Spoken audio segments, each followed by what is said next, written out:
Узбекистанец, дагестанец и киргистанец. Се тројцата бомбаши што завчера вечерта се разнесоа на аеродромот Кемал Ататурк и убија 42, а ранија 240 луѓе.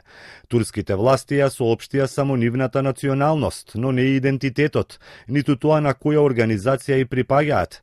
Во Истанбул дошле пред еден месец и изнајмиле стан во населбата Фатих, каде што го подготвувале нападот.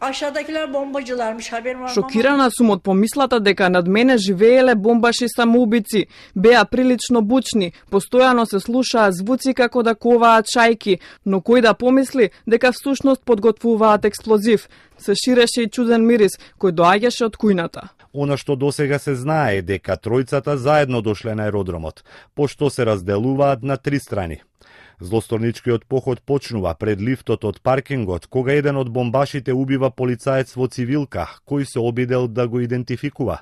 Со лифтот се качува на горниот кат. Прво почнува да пука на терминалот каде што доаѓаат патниците и го активира експлозивот. Другиот терорист истото го прави во делот каде што си заминуваат патниците. Истиот оној кој прво е ранет од полицаеца, потоа успева да се разнесе. Третиот напаѓач е лоциран пред излезот од аеродромот, дочекувајќи ги патниците кои панично бегаат.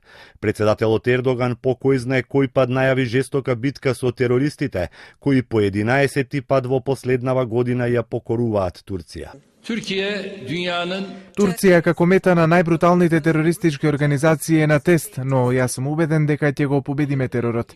Порано или подоцна, ќе го надминеме стравот и ќе ги победиме тие што сеат страв.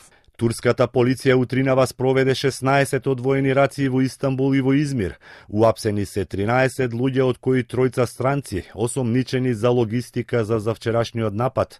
Се уште никој не ја презеде одговорноста, иако уште вчера Анкара ја посочи Исламската држава дека стои зад нападот.